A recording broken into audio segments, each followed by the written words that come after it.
Welcome to the Glamorous, time traveling through women's history, one era at a time. I'm Kate Armstrong.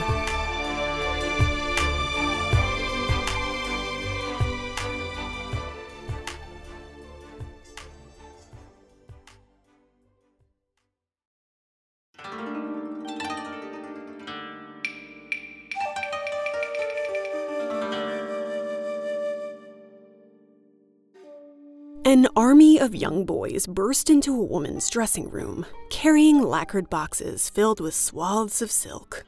These boys, the otokoshi, are her attendants, her confidants, and they will ensure she's ready for her evening.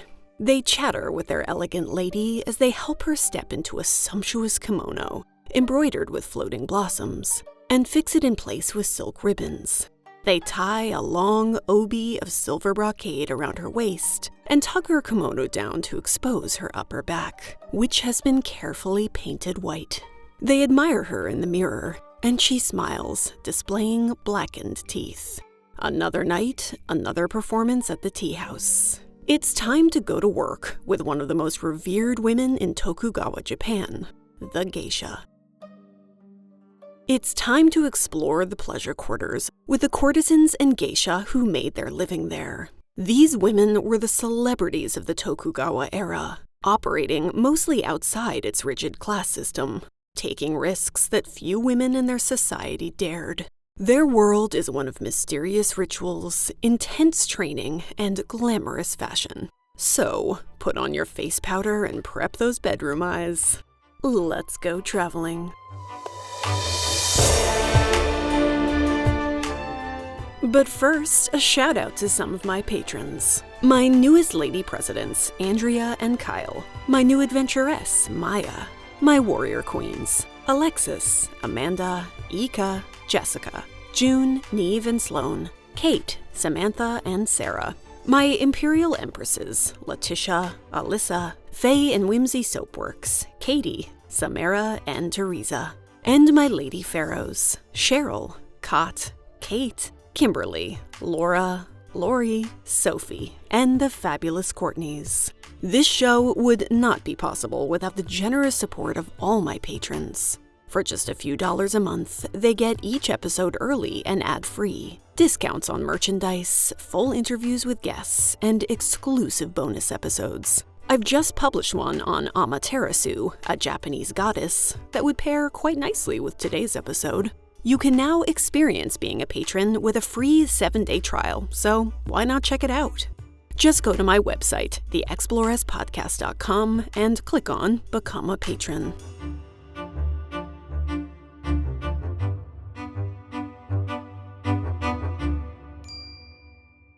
One more thing before we begin. This episode will involve discussions of brothels, sex work, and teenaged courtesans. None of it is graphic, but if you're sensitive about that sort of material, or you're tuning in with a younger Exploress listener, I just wanted to make sure that you're forewarned.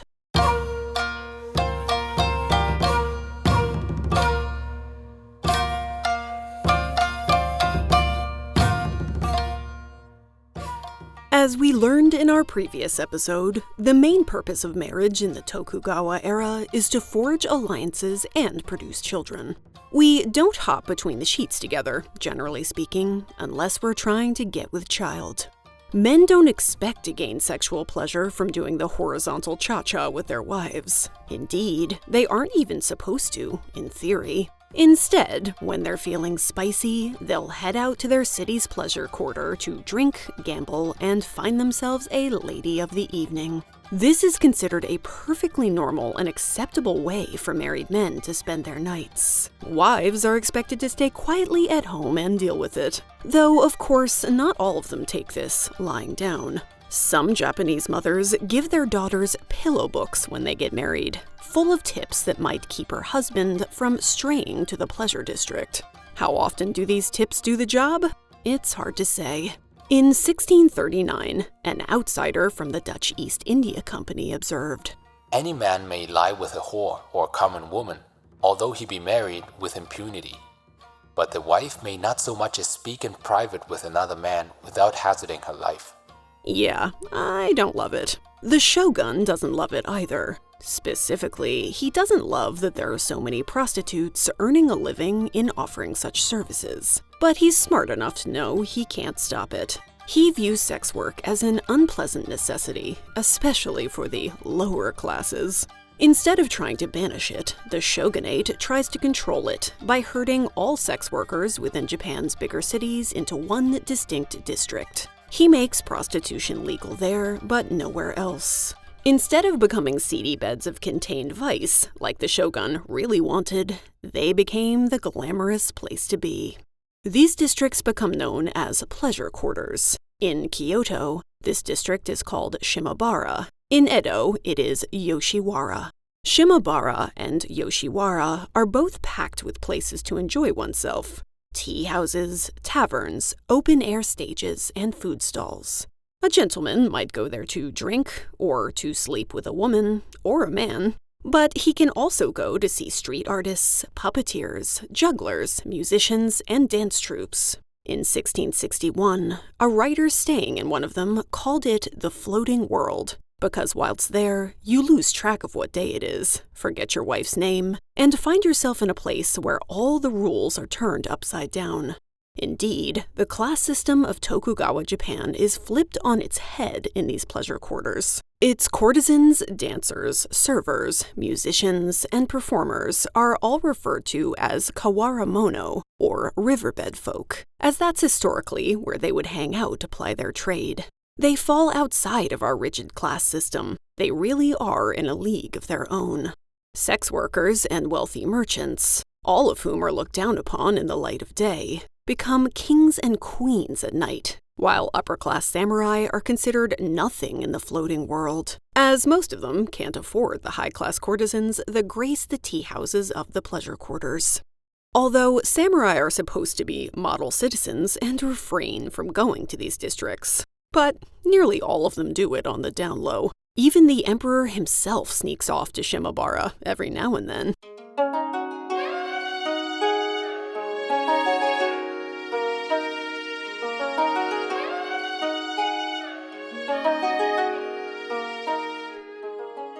Street food and jugglers are all good fun, of course, but the reason the pleasure districts are so popular is because of all their beautiful women. When it comes to these ladies of the amorous evening, they all fall into different levels of a social strata, which in many ways is just as rigid as Japan's class system. It's not very hard to fall down it a level or two, but it's pretty tough to move up to the top. Most sex workers operate on the streets, or in bathhouses, which function kind of like Turkish baths, with large reception areas where customers can lounge, drink, and be entertained. As in all times and places, street walking proves the most dangerous form of sex work. You are much more likely to fall prey to disease and suffer bad behavior and mistreatment. Many others operate in ochaya, or tea houses, which is a literal but misleading translation. The tea houses are like modern-day clubs or bars, and they are where you go for music, food, drinks, dancing, and a general good time.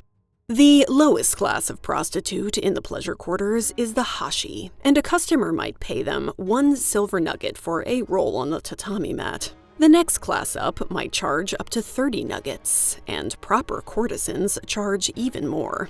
If you're a second-rank courtesan or a koshi, you might charge a customer up to 60 nuggets. If you're an oirun, the highest class courtesan, you might charge a whopping 90 nuggets. But the very top of the oirun, the taiyu, are a very hot commodity. These precursors to the geisha are extremely rare indeed. For example, at the height of Yoshiwara's popularity, there are about 3,000 courtesans living there, but only a handful are considered worthy of being classified as taiyu. During the first half of the Tokugawa period, geisha don't exist. It's taiyu who rule the pleasure districts, noted for their beauty, intelligence, culture, refinement, and musical abilities. They are the concubines of imperial princes and wealthy aristocrats, and they are the only class of courtesan trusted enough to be allowed inside the emperor's palace. Taiyu are highly trained in the arts, and they are excellent singers, dancers, and musicians. They have a thorough knowledge of high culture, tea ceremony, and fashion. Many become fashion icons among women of all classes. In fact, they look so good walking up and down the streets that upper-class samurai ladies try to imitate their hairstyles and kimonos. Although these women tend to look down on prostitutes, many are sleeping with their husbands after all, they have a healthy respect for the Taiyu, who are considered the epitome of feminine grace and cultured beauty, despite how they may make their money. Ironically, considering how the shogun views the pleasure districts, Taiyu are the celebrities of the Edo era. They are the romantic heroines of novels and plays, depicted as womanly and virtuous. They're the prime subjects of artwork and woodblock prints as well, and everyone loves to gossip about their personal drama and their love lives. You can't blame people for taking an interest. There is often plenty of drama to go around, largely because a Taiyu, while technically a courtesan, has the right to refuse a customer she doesn't like. This isn't true of any other courtesan or sex worker. If you're beautiful enough, educated enough, and skilled enough to become one of the few women who are dubbed a Taiyu, well, you can afford to be picky about who's allowed in your bed. The plotline of many stories from this era, both fiction and non, are of Taiyu rejecting love-struck aristocrats because they fell in love with handsome, low-born men instead, who couldn't afford to buy them out of their contracts. Tragic, but dramatic indeed.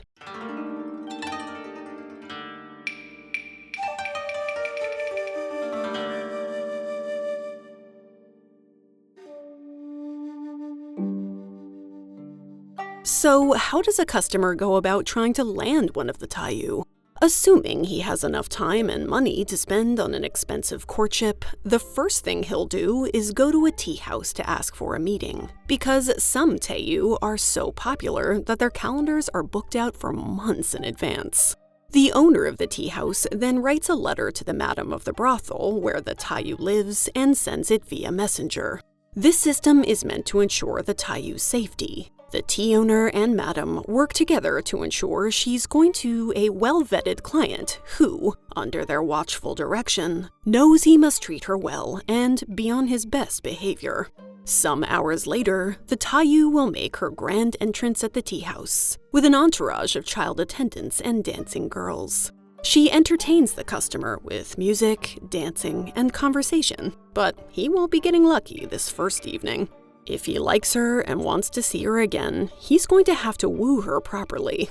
And if she agrees, he might be able to sleep with her on, say, their third meeting at the earliest. And he'll have to bring his amorous A-game. If a Taiyu isn't satisfied with a customer's skills, she might decline to sleep with him again. Whew, I'll bet that one hurts going down.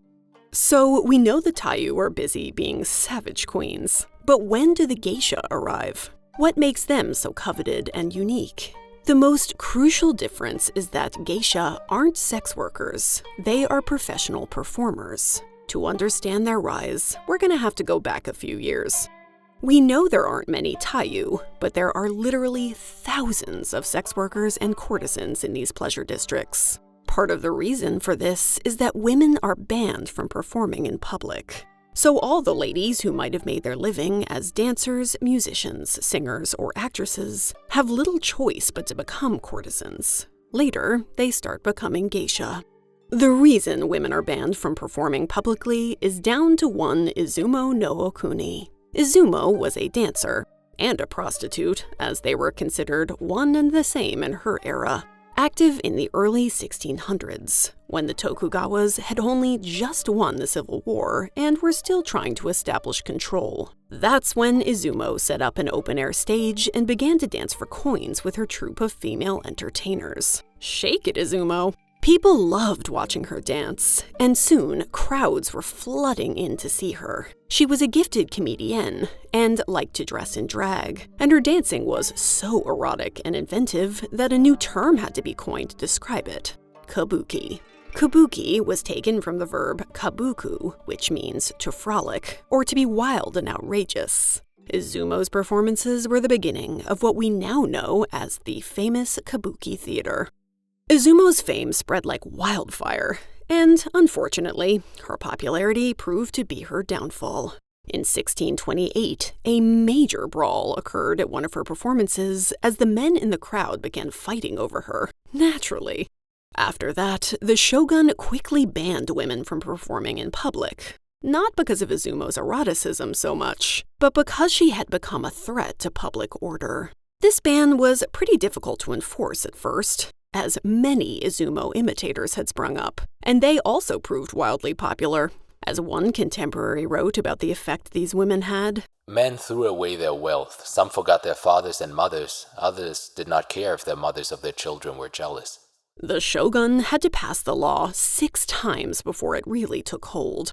The manager of the last kabuki theater employing women was jailed in 1647, and women disappeared from Japanese stages for over 200 years. With nowhere else to go, most of these ladies turned to sex work, and kabuki was performed solely by men. The most attractive of these men played female roles in their performances, and some of them worked as prostitutes as well. That didn't work out the way you planned, did it, Shogun?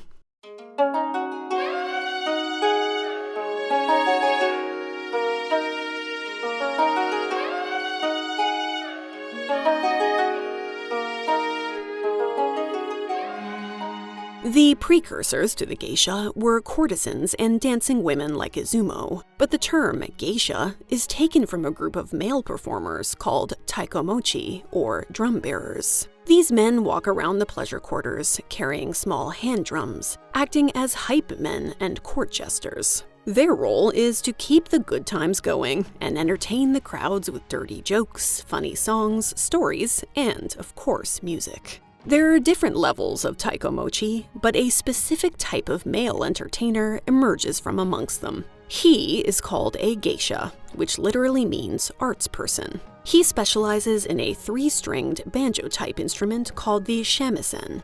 The first woman to call herself a geisha shows up around 1750. Her name is Kikuya, and she is a prostitute with a reputation for incredible singing and shamisen skills. She's so good that soon she's able to make the fully clothed portion of her act her full-time job. Around the same time, some daimyo begin hosting parties at which young dancing girls, or odoriko, are hired to perform. These parties are private, which helps them skirt the law. Odoriko literally means dancing child, a label that just doesn't work very well for our older performers. So such dancers begin calling themselves geisha. Soon, courtesans with musical abilities also take to calling themselves geisha, as calling yourself an artist rather than a prostitute seems a classier thing to do. To the surprise of no one, this rebrand is incredibly successful, and the rise of the female geisha begins. In 1770, there are 16 female geisha in Yoshiwara compared to 31 male geisha. By 1899, there are 143 female geisha and only 45 male. Sorry to steal your thunder, boys. Or am I? The 1760s see the end of the taiyu, as the geisha have all but usurped them as the refined, cultured, and educated beauties of the day. This doesn't mean that prostitution in Edo Japan has ended, and brothel proprietors are becoming increasingly worried that geishas will steal their business. They succeed in convincing authorities to create an inspection station in the pleasure quarters, selling permits allowing women to work as geishas. These inspectors take 30 to 50% of the geisha's fee and attempt to ensure they aren't engaging in prostitution and interfering with brothel business. If a geisha does so, she risks losing her permit. Now, this inspection hustle only applies to geisha working in the pleasure quarters. But since they're not technically prostitutes but artists, geisha can work wherever they like and choose to sleep with whomever they like. This sounds like a much better deal to me. But their position evolves as the period progresses. As the reign of the taiyu starts to wane and geisha flood in to replace them, the latter become less independent. And that whole thing about how they don't sleep with their clients? Well, that'll start to change as well.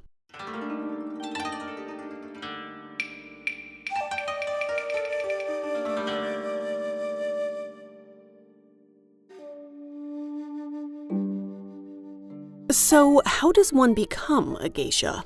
Like the courtesans who came before them, most geisha come from the lower classes. Professional pimps scour the countryside in search of beautiful girls from poor families. When they find one, they'll attempt to recruit her by offering her parents a large sum of money. They can't outright buy this girl, that is illegal, so instead, they'll bind her with a contract. This usually states that the brothel owns her for a fixed period. 10 years is the norm. This makes the courtesans and geisha little more than indentured servants to these brothel owners. Most are sold by their parents at the age of just 6 or 7, at which point they leave their homes and their families and travel to the pleasure districts to start a whole new life. To our modern minds, this all seems pretty awful. Selling your daughter into brothel slavery? Yikes. But this transaction isn't shocking to those living in Tokugawa, Japan, and our community doesn't see the situation in the same way we do. In this time and place, selling a daughter isn't even considered that scandalous. Most of these families are struggling to survive, and they desperately need the money. One less daughter is, frankly, one less mouth to feed. Additionally, many parents truly believe they're giving these daughters an opportunity at a much better life, and they aren't wrong to hope for that. They'll be educated, well-fed, and richly clothed, and they'll have a chance to land a wealthy husband. And even if the daughter doesn't want to go, it's not like she can really argue. Our sacred duty is to obey our parents and serve our family by putting their well-being above our own. It's viewed as a noble sacrifice to leave everything we know to become a geisha, and there are some girls who dream of doing just that, of being cherished, protected, and coveted. It's a path that comes with a new family, educational and financial opportunity, and a lot of influential men wanting to marry us, and that's not something to be sneezed at. Of course, first, you have to earn the title of geisha. Once you arrive at the pleasure district, you're taken to your new home, the geisha lodging house, or okiya. This is where geishas will live, train, and sleep. The okiya is run with a firm hand by the okasan, or proprietress, but you will simply call her mother.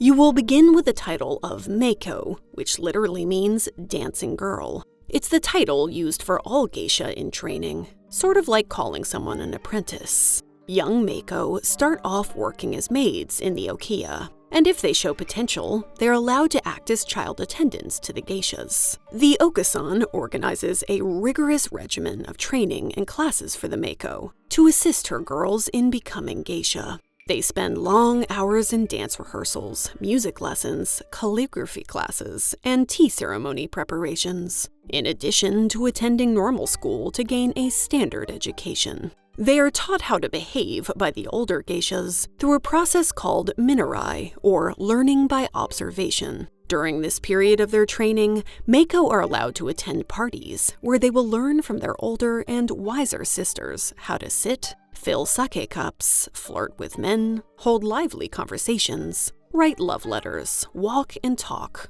all like a proper geisha.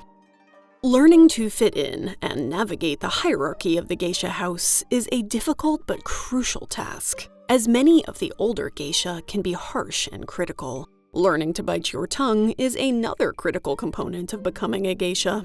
For example, if a client tells you the sky is purple, you might be tempted to ask him, "What have you been smoking, boy?" But a geisha responds that of course the sky is purple. It's such a pretty shade of purple, too. Wow, I can't believe I never noticed. A geisha is supposed to be a model of femininity, and one of the utmost virtues of womanhood in Edo, Japan is, of course, respect, deference, and obedience. A good geisha does not argue about the color of the sky. So, you might want to keep those spicy hot takes to yourself. The mother of the geisha house keeps a close eye on our progress, but she isn't the only one watching. To be initiated as a full member of the geisha family, you must be adopted by an older girl. The older geisha observe the meiko's training, and if they're impressed, they might offer to become her sister or mentor. This is not an offer to be made lightly, as the older geisha is also assuming responsibility for that meiko and any mistakes she might make. Which means you'd better be on your best behavior. Once a Mako is adopted by an older sister, she's also given a professional name. This name shows what geisha family she's a part of and lets everyone know who her older sister is. For example, if your sister's name is Summer Beauty, you might be Summer Blossom. The official adoption ceremony is marked by a ritual called Sansankudo, which translates to 3 times 3, 9 times. It's a ritual we see in a traditional Japanese wedding as well. Both parties take 3 sips of sake from a small saucer, and then repeat the act again with a medium and large saucer. I'm definitely going to be dancing on tables after this. Performing Sansankudo with the adoption ceremony symbolizes that a Mako is essentially marrying into the geisha community. You are being initiated into a proper family. No turning back now, girl. For all of this high talk about family, though, let's not forget that the Okiya is a business. And for all intents and purposes, a geisha is the property of the Okasan. She is investing a small fortune in training and educating her Makos, and rigorously watches them for even the slightest mistake. For example, one of the first lessons a Mako learns is how to sleep on a wooden pillow, which helps keep her elaborate hairstyle intact. Mothers will spread flaky rice husks under that pillow, so if her head slips even an inch during the night, the flakes stick to her hair and she is reprimanded harshly. The stakes here are high, the rules are strict, and this training process is expensive. So the moment a child enters the geisha house, she begins incurring debts to the mother.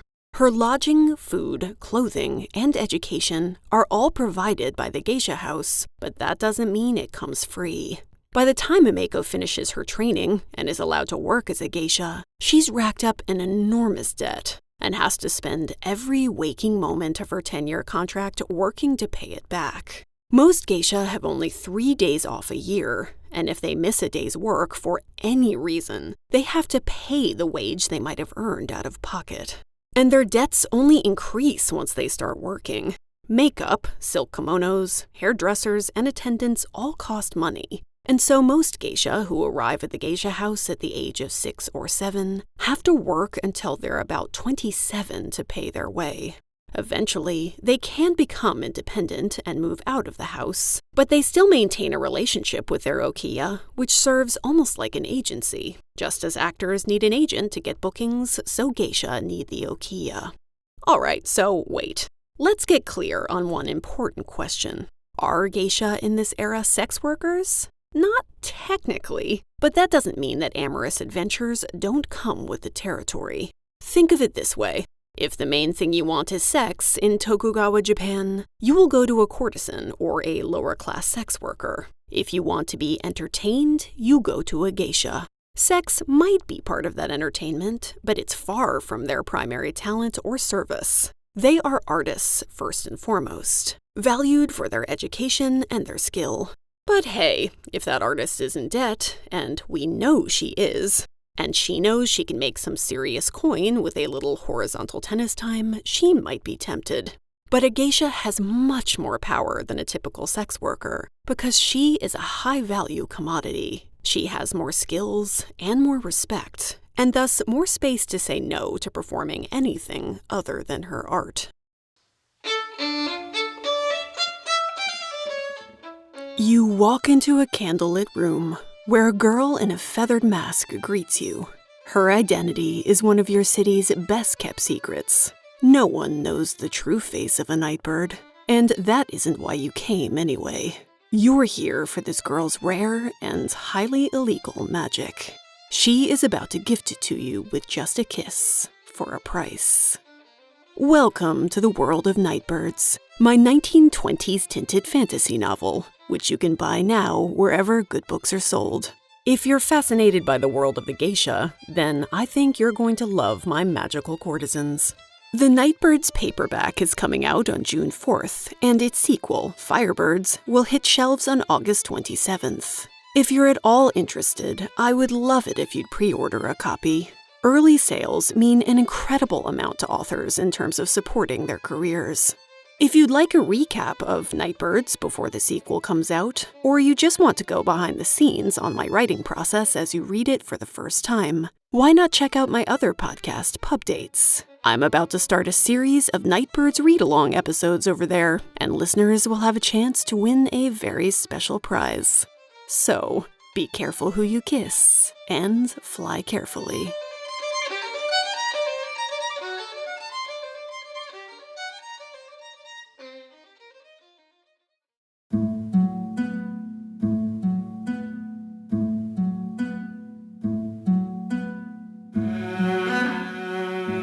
It's finally time to get dressed. Before we talk about what we ladies are slipping into, though, we have to talk about Japan's sumptuary laws. Earlier in this series, we learned that although samurai are considered the upper class, they're often paid in rice, so they aren't exactly rolling in coinage. And it turns out that rolling in rice doesn't buy nice things. In contrast, the merchant class is becoming incredibly wealthy, and they have the gold and silken undies to prove it.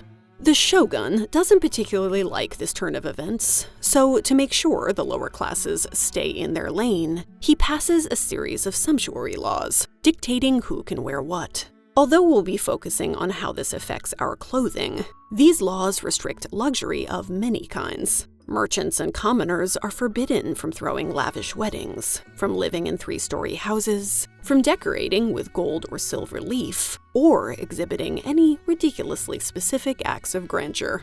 And yet, the merchant class certainly tries their best.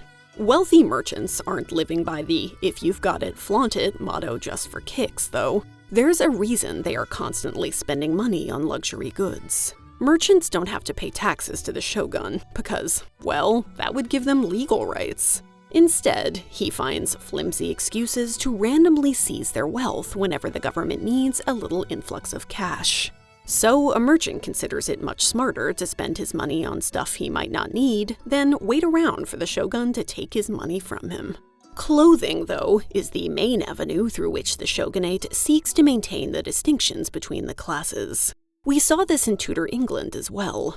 Nothing helps us preserve and easily differentiate who belongs to what class like a physical signifier. One glance and you know someone else's status relative to yours. One 1688 book says of these laws, Fashions have changed from those of the past and have become increasingly ostentatious.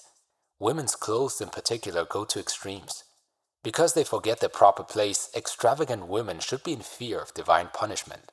The recent clothing laws were for all the provinces and all the people. If we give this some thought, we realize that we can be grateful for them. It is distressing to see a merchant wearing good silks. Pongee suits him better and looks better on him. But fine clothes are essential to a samurai's status, and therefore even a samurai who is without attendants should not dress like an ordinary person. This reasoning leads to a number of bans on things like silk, embroidery, tie-dye, unusual styles of weaving, and to the creation of spending limits on clothing featuring gold, silver, or expensive dyes. Servants aren't allowed to wear silk or velvet. Sumo wrestlers can't wear loincloths made of silk, no matter how much their butt cheeks might appreciate it. Wool capes are forbidden to merchants. The list goes on and on. Most people ignore these bans, which aren't that easy to enforce. We know this because the shogunate continually issues edicts that both complain of and threaten those who aren't following his rules. Some people take to wearing their most expensive clothing only in private and covering it up in public. Or they have clothing made of poorer materials on the outside, but which have secretly lavish inner linings. After all, what's the shogun going to do about it? Ask them to strip down on the street? He does threaten to arrest such lawbreakers, but it rarely happens. Ishikawa Rokubei was a notable exception. This wealthy merchant and his wife showed up in Kyoto one day looking a little too fly, and the wife of a rival merchant decided to show them up. She took to the streets in a satin kimono with the famous sights of Edo embroidered all over it. From there, Rokubei's wife one-upped her, until the rivalry got so out of hand that even the shogun noticed. He promptly confiscated Rokubei's houses and lands and banished him from Kyoto. Harsh, man.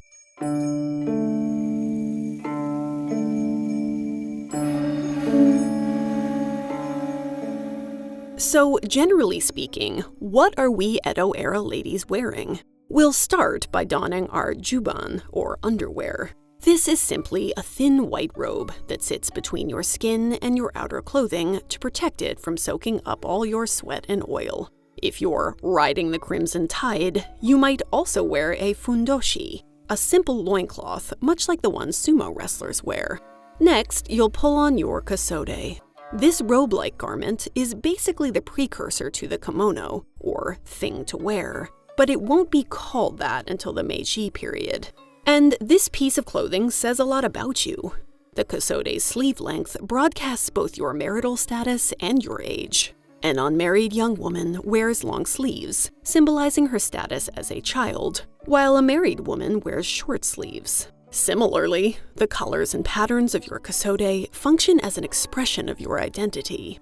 Your family crest might be embroidered on it, or you might have certain patterns or motifs worked in, such as cranes, cherry blossoms, bamboo, tortoises, all symbolizing things like longevity, femininity, or intelligence. The color of your kasode also holds meaning. Kabuki actors favor lurid patterns to complement their performances, while older women prefer more muted colors, leaving the brighter shades to women hunting for husbands. Color also conveys status and wealth, as certain colors and dyeing processes are more expensive than others. Red is the most expensive dye to produce, and so it becomes a marker of wealth. It also symbolizes youth, glamour, and passionate love, which is why red kasode are favored by both courtesans and geisha. And since they're our era's fashion plates, they're quickly copied by upper-class samurai women who want to grab some of their glory. Each kasode is tailored and made by hand, which means they are very expensive. Thus, most people recycle or even rent their kasodes, and the lower classes wear them out until they become rags. The wealthy are better able to preserve their kasodes, commission new ones, and pass them down to their children as heirlooms. Important note, the kasode is not washed in its tailored form. On laundry day, you will have to unstitch it, then wash it as one long bolt of cloth. Afterward, you'll stretch it out using bamboo stretching rods and pins, let it dry, and then you'll resew it into its fancy garment shape.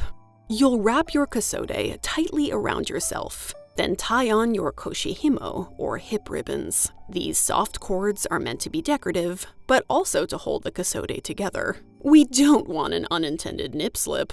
Then you'll tie it at the waist with an obi, a long, thick belt or sash. The obi helps to make your waist appear smaller and keeps your posture straight. In this way, you can say it functions almost like a corset. Finally, we will step into our tabi, the traditional white split-toe socks, or zori, a more formal flip-flop style shoe. Geisha, though, will be teetering around on a high-heeled, wedged version of a gita, a wooden sandal that sits somewhere between a clog and a flip-flop. You're going to be taking small steps like a dainty ice skater. For formal events, geisha, samurai women, and the empress might add an outer jacket, a fabric collar around the neck, a belted train, or a kasode with multiple layers, giving the impression that she is a gift ready to be unwrapped. Geisha, in particular, favor the layered kasode look. In Edo-era Japan, sex appeal is all about mystery, and the geisha, covered in fabric, except for her bare neck and her tiny feet, is sexy not because she's showing off a lot of skin, but because she only hints at it. Perhaps the most recognizable feature of the geisha is her makeup, and the mask-like nature of their signature look helps with the performative aspect of their work. The geisha prefers a 3-color palette, red, black, and white, and this signature look is well established by the Edo period. A geisha is responsible for her own makeup. First, she paints her face, neck, and décolletage with white powder, made of a lead-based pigment containing rice powder. The lead tends to age a geisha prematurely, and it can also lead to her early death. Nevertheless, pale, smooth skin is the ideal, and so we're always reaching for white powder, parasols, cloth bags full of rice bran to polish our skin, and lotions that promise to turn the skin as white as the snow found on the peaks of high mountains. In a 1692 book called Women's Treasure Trove, the author declares that putting white powder on a face is a law which all women should obey. White powder is not only for makeup, nor only decorating yourself. Since you were born a woman, you should not show your face without white powder, even for just one day in your life. This is an important rule for a geisha. You should never be seen in public without your makeup on. Once you paint all of your visible parts, you'll also paint your upper back using 2 mirrors. Then you'll pick up a silver template and place it against your back, positioning it at the nape of your neck, just under the hairline. You'll paint the back of your neck up behind the ears and down to the center. When you remove this template, you'll reveal your masterpiece, a tantalizing 2-pronged tongue of bare skin, meant to remind those who see it of a lady's, let's call it her secret flower. Oh my! Next, you'll use some rouge for lips and cheeks, made from pigments extracted from safflowers. Mako leave their upper lip white. After a year of training, they begin to paint their upper lip red as well. Many women use white powder to make their mouths look smaller, and during the Tokugawa period, green bottom lips become all the rage. To achieve that look, you'll paint your lip with sasabeni, derived from the bamboo plant, which gives you a shimmering, iridescent green lip.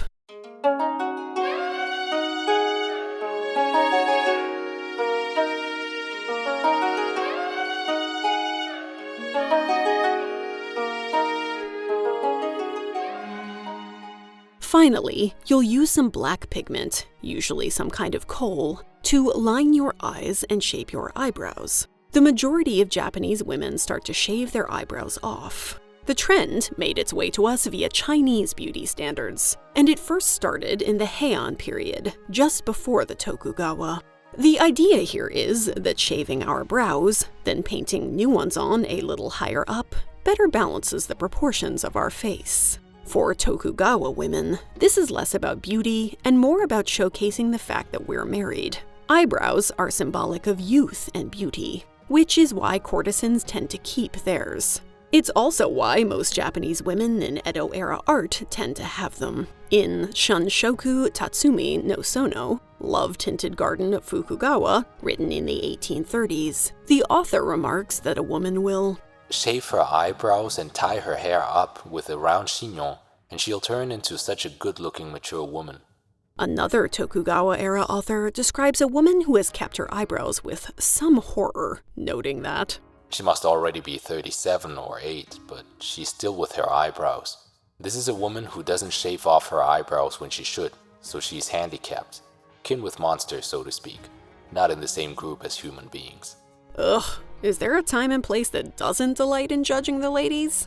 The geisha also like to blacken their teeth. They use a solution of ferric acetate, derived from iron filings, mixed with vinegar and tannins from vegetables or tea, and apply it to their teeth with a brush. This practice is called ohagiro, and as far as we're concerned, the blacker we can get our teeth, the better. Why do we think this is so sexy? Well, because we think all pitch black things are beautiful. Black lacquer, black hair, black teeth, perfection. Good, strong teeth are also considered beautiful, and blackening them is thought to prevent decay.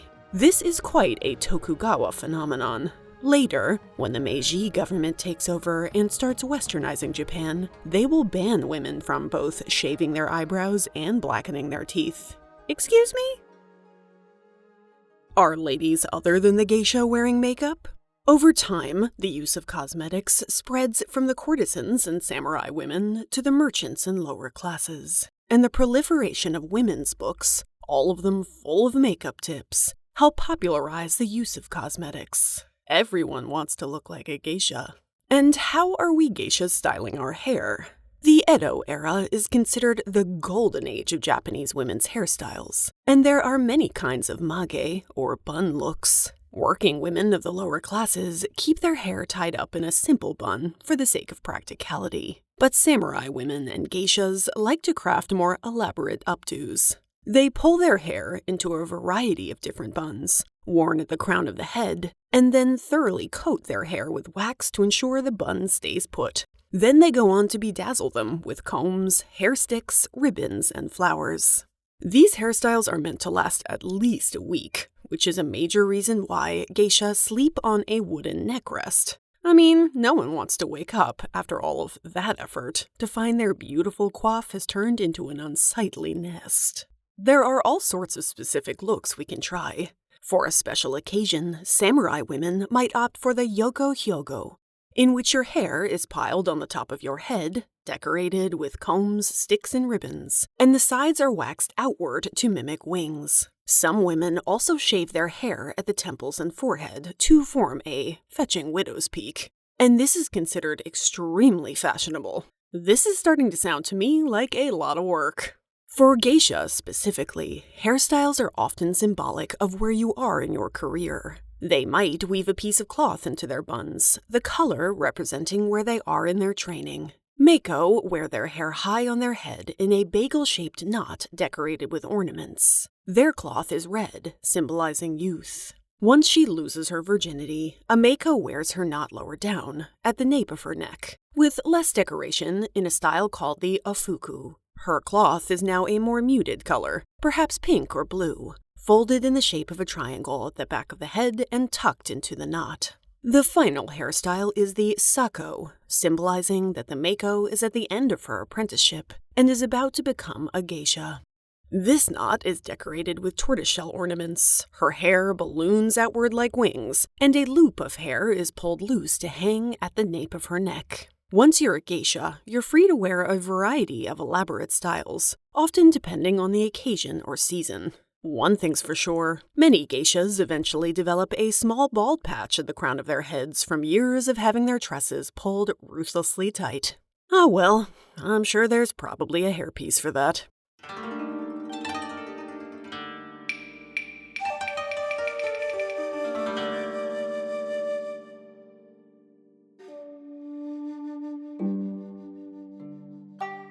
Drinking sake with your sister isn't the only initiation ritual Meikos go through before becoming fully fledged geisha. The most important rite of passage occurs when a Meiko reaches sexual maturity and bleeds for the first time, usually around the age of 13 or 14.